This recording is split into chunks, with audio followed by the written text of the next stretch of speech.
We'll be back from the break. You're still watching Smart Means Business. I'm still here with Andrew, and we're now into our last part of the discussion. And well, of course, before we get into that, on ground, let's first of all remind you to grow your investments with the Zabu platform. *292# is the USSD code that you definitely need to use and kickstart off your investment with Zabu. Zabu, a platform by Alltech East Africa, says do something new.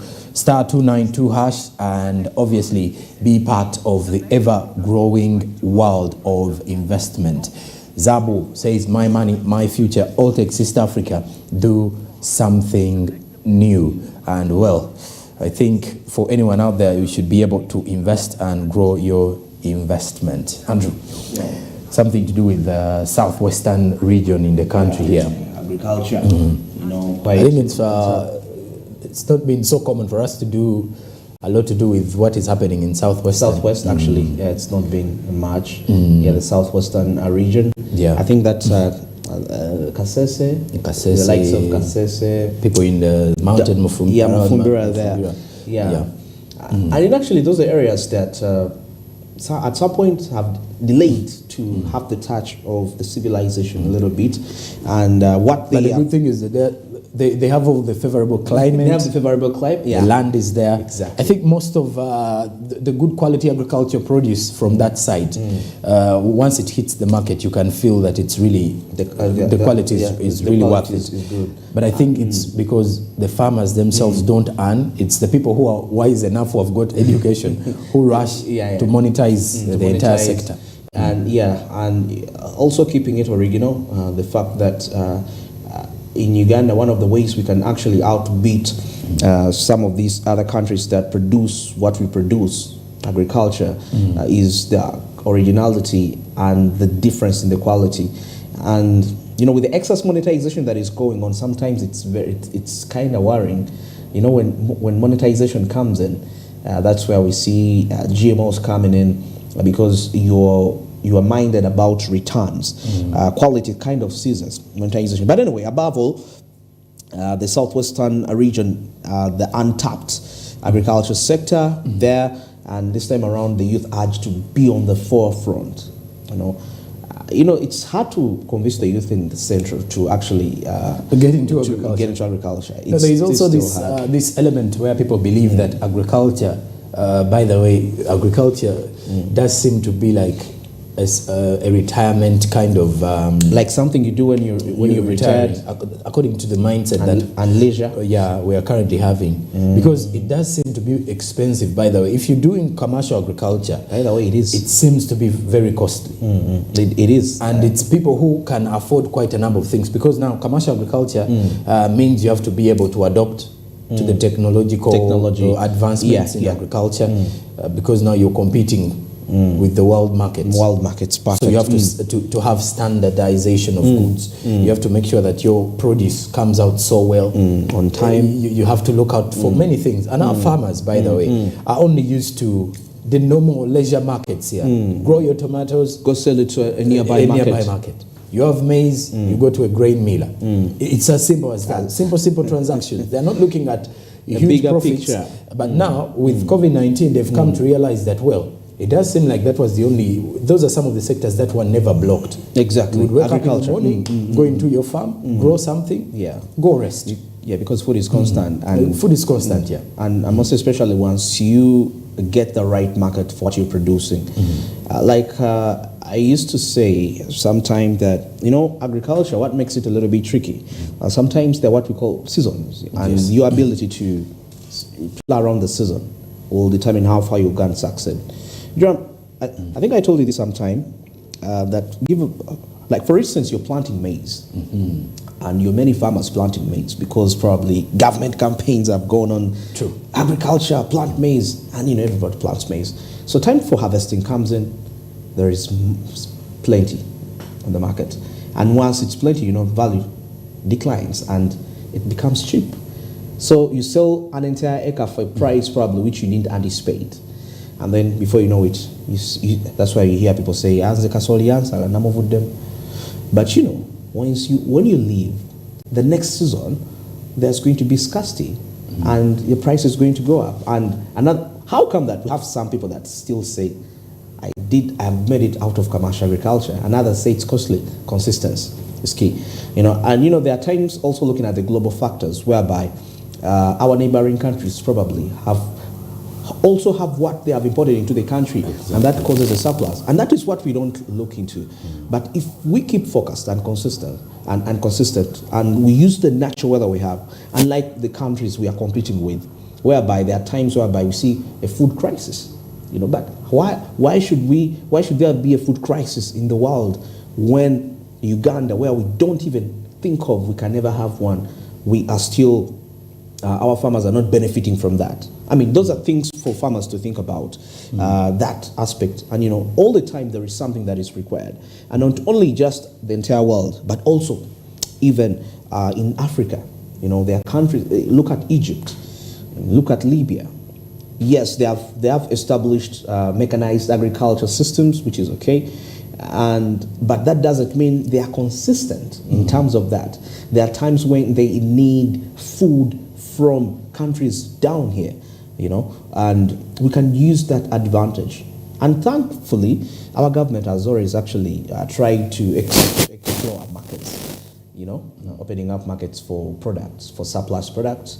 And now, if you are that kind of a farmer that because you planted 1 season, 2 seasons, and you're off the market, well, chances are high that you may not actually be benefiting from the possible opportunities, you know, that come out of that.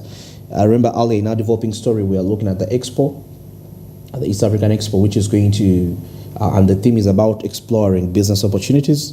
So, if you think about that, if you have that mindset as a farmer, I believe it's something that in the long run, it may not even be in the long run. We just don't know what's happening. Actually, there is a food crisis globally.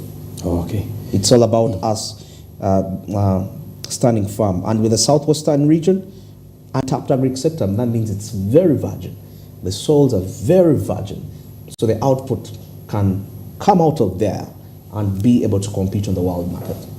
Okay. Yeah. And of course, indeed, besides that, now let's get to what is happening from there. In here, we have Professor Gudula Basaza, who is the founder of Goody Leisure Farm, and Amos Dennis, District Agent Kisoro, as we look at the southwestern region untapped agricultural sector.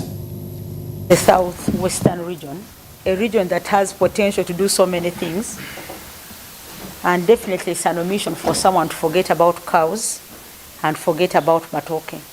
If we talk about Isinjiro alone, the last statistics that we got is that Isinjiro brings out 500 trucks of matoke every day. That is not something small. That means that money is actually coming to the region. There is somebody leaving money in the region, but there's also somebody being well nourished out here.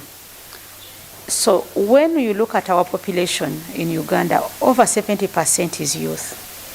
And when you go to this region as well, equally the same percentage is youth. When the youth is well positioned for agriculture, and you don't have the youth engaged in agriculture, it's a missed opportunity because you miss the big number of people that should be in agriculture. When we think about agriculture, we are always looking at that person who looks dirty, that person who is working all the time, who has no time to rest, and probably that person who earns very little. How are we trying to make agriculture attractive to the young people? What we have done first is to ensure that our agriculture is looking at modern technologies. Technologies that increase productivity so that the youth can get more when they're putting less. If I talk about our feed industry, we make sure we reduce the cost of feeds. Our youth are trained on how to make low cost and nutritious foods. We've been able to go into products like hydroponics, products like the black soldier fly that reduce the cost of production and increase the profit margin for any farmer. But also in terms of technology, as we look out for investors, we are seeing there are technologies that can make this work easy. We don't think it's very appropriate for anyone, even if you are not youth, to spend all the time digging a whole acre with a hoe when you could access a tractor. And this is where we are saying it's an opportunity for you. People out there, you might have your money for a tractor, and here we are saying we have 100 youth who have over 100 acres of maize in one area for you to make money. Because there is one thing having the technology and having the people organized to use the technology. Here we are saying we have the people who are organized to use the technology.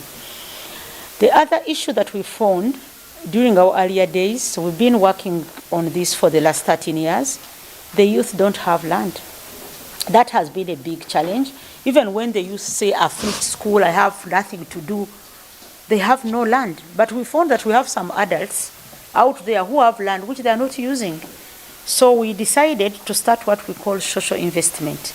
But we are trying to change the mindset. Even the Bible says there is time for everything. So we are encouraging youth that in the morning it is working. In the morning it is being dirty. Go in the field, work. Afternoon, you are in a suit, you are entertaining people, all those earning here and there. So we are encouraging this so that in the morning you are earning agriculture. In the day, midday, you earn entertainment, and the evening you earn in meals. So for example, in the morning you are in agriculture, for example, in animals or in ice as we are talking. In the middle of the day, you are entertaining, people are getting lunch. In the evening, you are on the street roasting meat, roasting Irish, or so that by the end of the day, you have earned in 3 items. That's what we are doing. Secondly, as we have talked about the culture, about the hard work, we are going to see how the executive ambulances and the modern ambulances, there are different types. We will see them, we shall bring with them. You will see, we shall show you how people use it to marry, using the ambulances, carrying them on the backs. All those you'll find us in the museum. About the potato, what are we doing to increase the production? We are aware the population is increasing day to day. And what I have said already, we are in a partnership with Naro. And yesterday, but one, we already started a demo. We planted in Kabare and in Kisoro. So we are targeting in 90 days time from the 2 days ago, we shall have known the production. So our target is to increase production and quality. Not only production, but quality and production. Because we want to be the excelling, we want to compete, we want to lead, then others follow. That is our target in as far as Irish is concerned.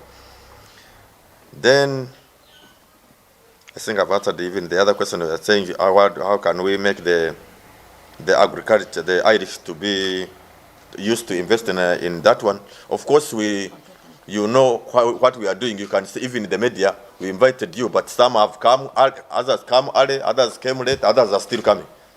So we are encouraging, of course, others will follow us, but we have started with Irish so that by the people, as people sees what is coming on, others will follow us. So in the end, you'll find that almost all the youth are all in the same agriculture, even in poultry, in the Irish, we are even coming up with vegetables and so forth.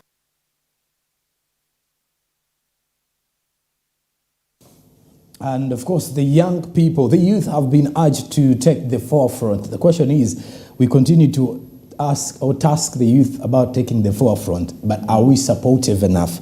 You see, I think even in the world of innovation, you will hear government officials, private sector players saying, though, that every time we need to empower the youth, it only stays in these conferences and discussions. There is literally no support. No support if you take a look at follow-ups.